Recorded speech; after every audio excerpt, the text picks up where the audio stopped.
What up, YouTube? Webhead Mike here again, and as I predicted, OneDnD is no more, and it is now simply going to be referred to as 6th edition. Now, source of this is going to be Newbie DM on Twitter. Go ahead, check him out. But I said this before.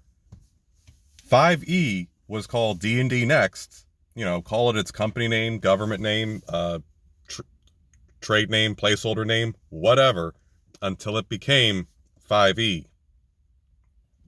And that's what we had with OneDnD.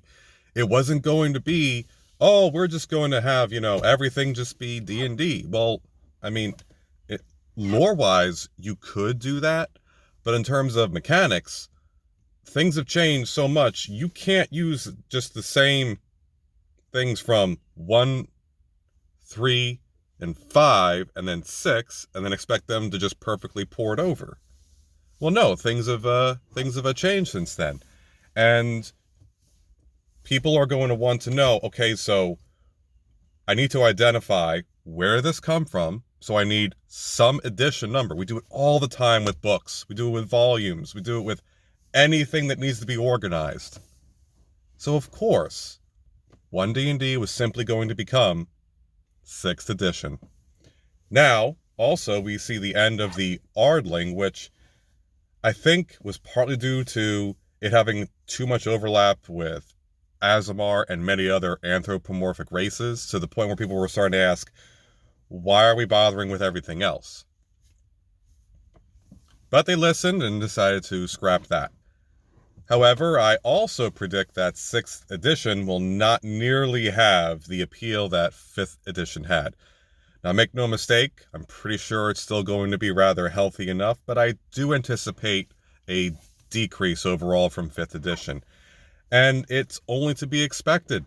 You look at the growth and activity it's had over the past 3 years, thanks in no small part to the pandemic, and my goodness, the growth and activity from that, amazing, skyrocketing, but that is not quite sustainable. And probably many people at Hasbro Wizards of the Coast were thinking, well, that was some great growth. Can we keep doing that? Find ways to keep doing that.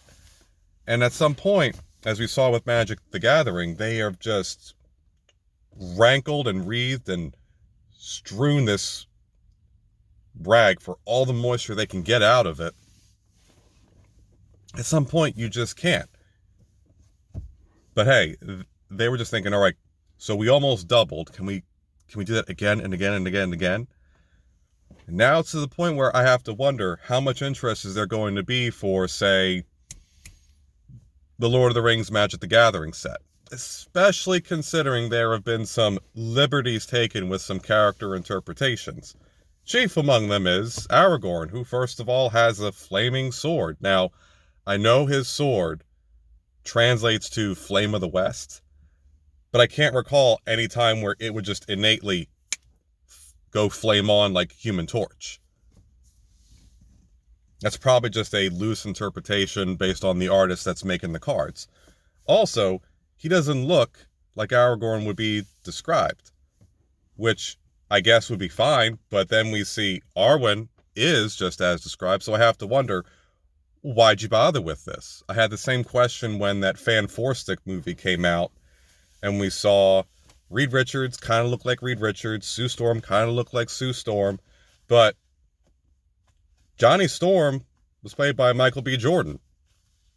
So then that meant that Sue Storm was an adopted daughter, at which point I have to ask, if you're going to change that family, the Storms, to be black as opposed to white, why don't you just make Sue Storm black too? Can't Reed Richards love a black woman? Oh no. Better not call them out on that. But yeah, going forward, I can't say that they're going to have nearly the same excitement and engagement as they've had before. And you look at all the people trying to hype this up, like say the Dungeons & Dragons movie Honor Among Thieves coming out. Man, I hear no buzz about this.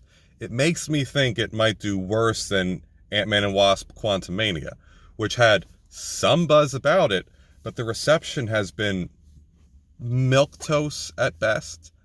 So that's about what I'm going to estimate for Honor Among Thieves 2. Now, if I'm off on something, I'm happy to report back and say so, but I can't see much that's going to dissuade me from this point one way or the other.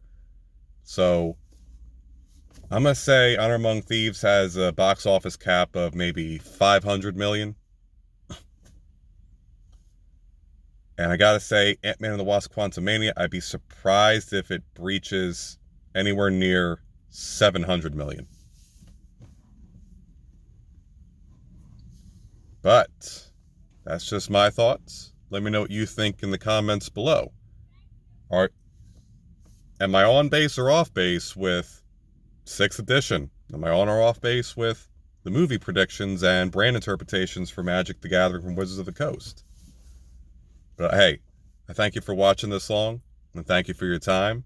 Until next time, Webhead Mike, out.